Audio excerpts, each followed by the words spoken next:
Assalamualaikum warahmatullahi wabarakatuh. Salam dan bahagia untuk kita semua. Salam kenal, saya Nur Fadila, calon guru penggerak angkatan 7 dari Kabupaten Malang. Selanjutnya perkenalkan Bapak Nur Anas sebagai fasilitator dan Ibu Sri Wahyuni sebagai pengajar praktik. Berikut praktik coaching demonstrasi kontekstual 2.3 yang kami lakukan secara daring, di mana di sini saya berperan sebagai pengamat atau observer atas proses coaching yang dilakukan oleh Bu Nur Aini sebagai coach dan Bu Emma sebagai coachee. Selamat menyimak, semoga bisa memberi inspirasi bagi kita semua. Baik, Assalamualaikum warahmatullahi wabarakatuh. Waalaikumsalam warahmatullahi wabarakatuh. Selamat siang Bu Nur Aini dan Bu Emma. Apa kabarnya? Sehat ya? Alhamdulillah sehat.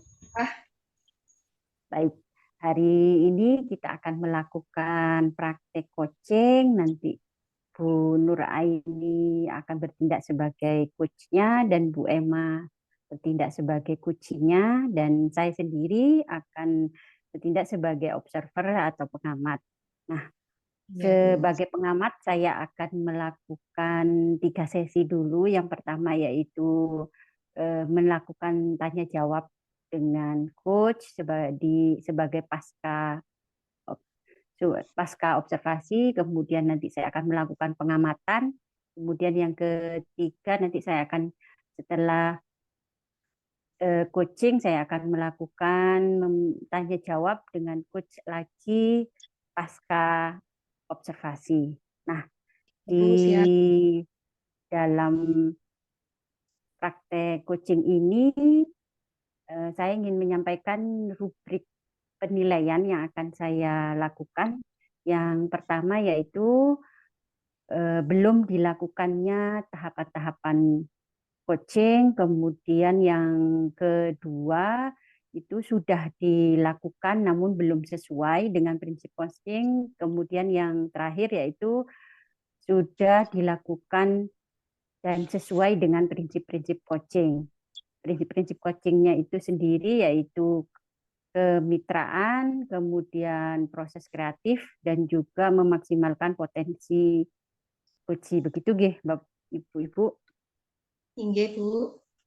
Baik, nah sekarang kepada Bu Nur Aini, saya ingin menanyakan sesuai dengan tadi yang tahapan pertama pra observasi ini tentang kompetensi coaching apa yang nanti ingin Ibu Nur Aini kembangkan. Inggih, Bu, terima kasih. Pada proses coaching kali ini, kompetensi yang ingin saya kembangkan yaitu kompetensi utama pada coaching ya, Bu. Jadi yang pertama tentang kehadiran penuh, kedua mendengarkan aktif, dan ketiga mengajukan pertanyaan berbobot pada coachee. Oke, berarti hampir semua ingin dikembangkan, mulai dari kehadiran penuh, kemudian mendengarkan aktif, dan mengajukan pertanyaan berbobot.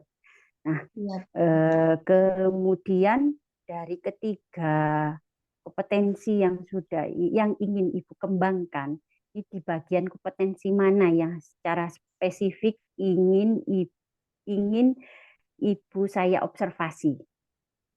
Yang lebih spesifik sih Bu, saya ingin mengembangkan yang mendengarkan aktif dan mengajukan pertanyaan berbobot pada coachee sesuai dengan kata kunci yang disampaikan oleh coachee-nya. Itu sih Bu. Baik. Berarti nanti yang akan saya observasi lebih spesifik yaitu kompetensi mendengarkan aktif dan mengajukan pertanyaan berbobot. Kemudian indikator apa yang ingin dicapai dari tujuan pengembangan yang diinginkan? Untuk indikator ketercapaian yang ingin saya dapatkan dari coaching kali ini ya Bu, saya ingin coachee itu mendapatkan solusi permasalahan dan coachee itu tahu cara atau langkah-langkah untuk menyelesaikan masalahnya dari dirinya sendiri, Bu. Oke, baik. Berarti indikatornya itu adalah coaching menemukan solusi permasalahan dan tahu langkah-langkah yang akan dilakukan. Oke, siap. Ya, benar. Mudah-mudahan coachingnya berjalan dengan lancar. Berarti kita mulai, nggih. Monggo, Iya. dipersilahkan. Iya, terima kasih, Bu. Assalamualaikum, Bu Emma. Waalaikumsalam Bu Aini. Bagaimana kabarnya Bu Emma hari ini? Alhamdulillah sehat Bu, tetapi ya banyak pikiran ini Bu. Ya, Iya, Oke, Bu. Hari ini kita akan melakukan proses coaching ya selama sekitar 20 sampai 30 menit. Nah, karena Ibu Emma sedang kelihatan banyak pikiran nih, kira-kira bisa nggak Bu sharing pada saya? Mungkin ada yang perlu Ibu sampaikan pada kesempatan kali ini, Bu? iya Bu Aini. Ini Bu, saya ini merasa jam kerja apa tugas yang saya kerjakan ini banyak sekali di luar jam kerja saya Bu. Melebihi jam kerja saya gitu. Tugas yang ada pada diri saya ini Bu, yang diberikan kepada saya itu saya rasa melebihi jam kerja saya Bu di tempat kerja. Begitu ya. Ya. Jadi Bu Emma itu merasa bahwa tugas yang Bu Emma harus lakukan itu melebihi jam kerja secara normal ya Bu ya? Iya, jam kerja saya pribadi maksud saya, maksudnya di sekolahan kan saya itu kan sampai jam 1 ya Bu ya di sekolah itu ngajar. Nah, itu jam kerja saya itu bisa melebihi dari itu gitu Bu. Tidak selesai di Oh, jam 1 itu padahal siswa sebelum jam 1 itu sudah pulang. Jam 12 itu ya. sudah selesai. Nah, tetapi pekerjaan saya itu tidak selesai di jam kerja saya. Saya mau tidak mau masih harus membawa pulang pekerjaan saya ini, Bu. Dari situ ada akibat juga yang ditimbulkan yaitu berkurangnya waktu dengan keluarga, begitu, Bu. Oh, jadi akibat tugas-tugas yang Ibu Emma harus kerjakan yang melebihi jam kerja itu akibatnya pada keluarga jadi berkurang waktunya ya Bu ya. Iya, begitu, Ibu. Kira-kira Ibu apa yang Bu Emma ingin dapatkan dari percakapan kita kali ini ya Bu ya? Saya itu ingin mendapatkan solusi, Bu. Solusi dari permasalahan tadi yaitu jalan keluar dari bagaimana saya bisa melakukan pekerjaan sesuai dengan jam kerja saya. Jadi saya ingin membagi waktu saya, mana waktu ketika bekerja, mana waktu saya dengan keluarga saya, begitu Bu. Saya menginginkan ketika sudah waktu dengan keluarga, saya ingin fokus dengan keluarga tanpa terbebani pikiran pekerjaan, seperti itu Bu. Oh, jadi Bu Emma itu ingin membagi waktunya yang lebih fokus ya antara Iya. pekerjaan dengan antara keluarga. Nah, dari sesi percakapan kali ini, nanti perubahan apa yang Ibu harapkan? Perubahan yang saya harapkan yaitu saya bisa mengatur waktu saya, Bu. Jadi bisa mengatur tugas-tugas saya melalui waktu-waktu ini. Maksud saya gini, saya bisa membagi waktu antara pekerjaan mana yang harus saya selesaikan dan waktu dengan keluarga saya gitu, Bu. Jadi bisa Nah, balance antara keduanya. Saya ini juga kan selain saya sebagai guru, saya ini kan juga sebagai seorang istri dan ibu, Bu. ya, Gitu. iya, juga memahami tugas kita sebagai guru juga sebagai ibu memang harus seimbang ya, Bu ya. Iya, harus Nah, saya menginginkan balance Bu antara keduanya. Saya ingin seimbang keduanya. untuk menyeimbangkan antara tugas Bu Emma sebagai guru dan tugas Bu Emma sebagai seorang istri ataupun ibu, ini bagaimana? Apakah Ibu punya langkah-langkah yang akan Ibu lakukan? Hmm, Kira-kira apa, Bu? itu Bu. Apa ya Bu yang Per, kira-kira ya? kes- Selama ini saya melakukan tugas-tugas sesuai dengan porsi, tetapi kok jamnya masih kurang gitu Bu. Apa mungkin? Oh iya, mungkin saya harus membuat jadwal prioritas mungkin ya Bu ya. seperti misalkan ada tugas A, B, C, saya harus memberikan prioritas mana yang harus saya utamakan, mana yang bisa nomor dua dari mungkin waktu pengumpulannya, dan saya juga harus bisa menarik waktu undur bagaimana di mana saya tidak mepet gitu Bu mengerjakannya. Mungkin bisa Oh, seperti itu kali ya Bu ya.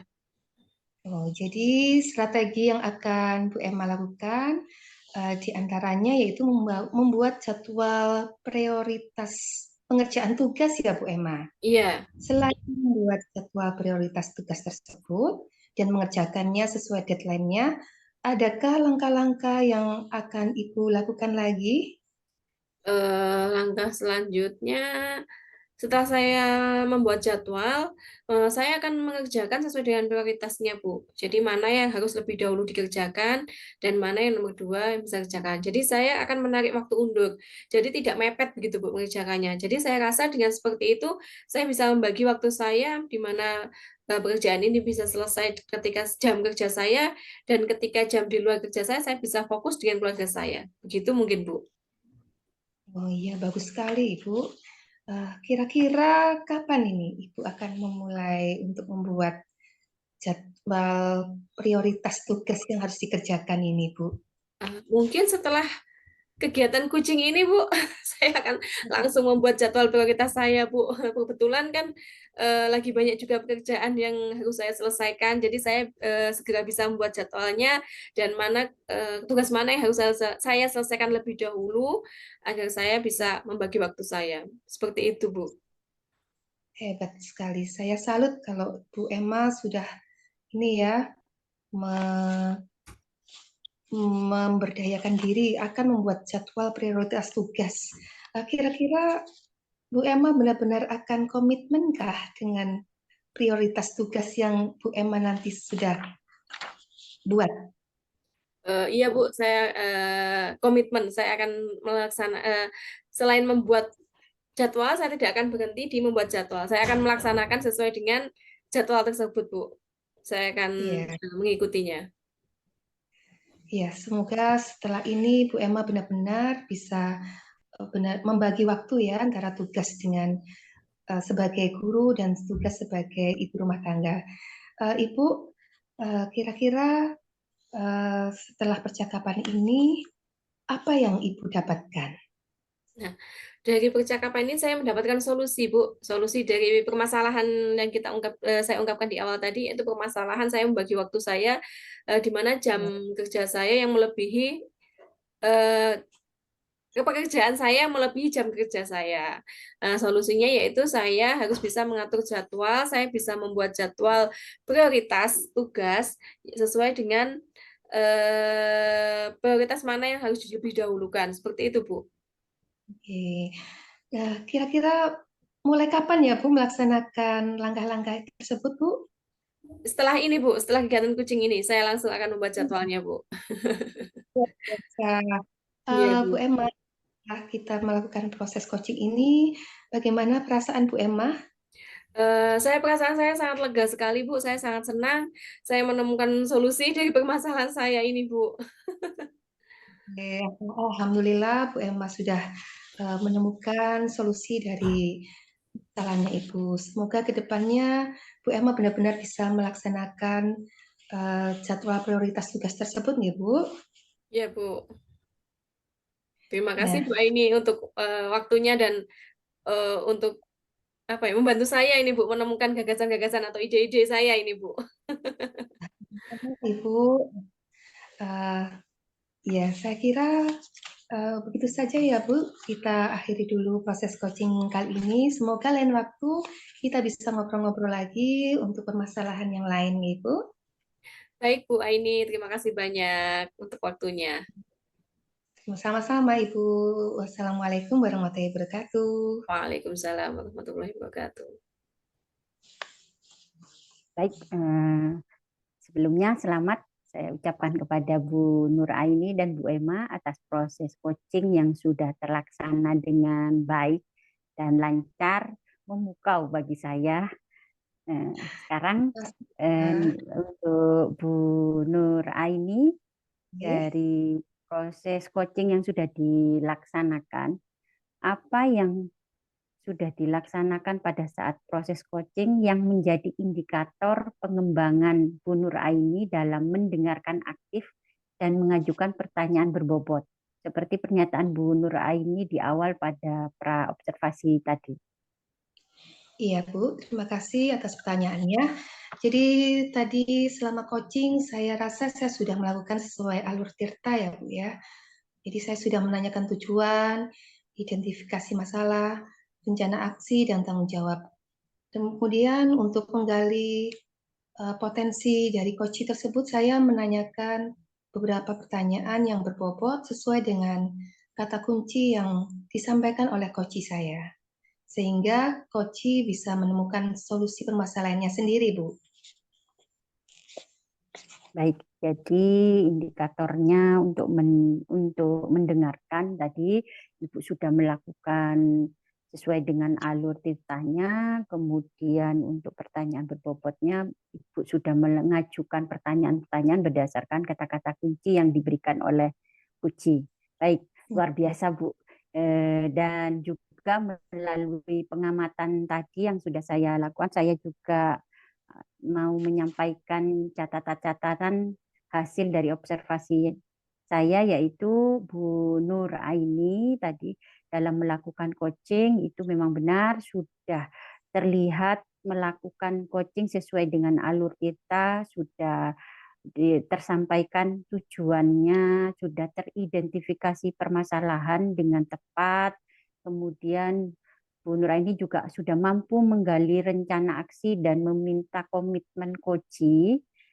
Dan dalam proses coaching tadi itu juga Bu Nuraini juga sudah melaksanakannya sesuai dengan prinsip coaching, yaitu sudah ada kemitraan, kesetaraan antara Bu Nuraini dan Puji tanpa ada menyalahkan, kemudian ada proses kreativitas dalam pengajuan pertanyaan, juga sudah mampu memaksimalkan potensi Puji dalam menemukan sendiri solusi atas permasalahan yang ada. Nah, kemudian selanjutnya kompetensi apa lagi nih yang ingin Bu Nur Aini kembangkan untuk proses coaching ke depannya? Untuk kedepannya, saya ingin mengembangkan kompetensi yaitu lebih memahami alur tirta lagi, Bu. Jadi sehingga kalau saya lebih memahami alur tirta, jadi kalau ada proses coaching yang perlu saya lalui lagi, saya bisa melakukannya dengan lebih baik lagi, Bu. Jadi saya Baik, perlu lebih. siap. Ya, baik.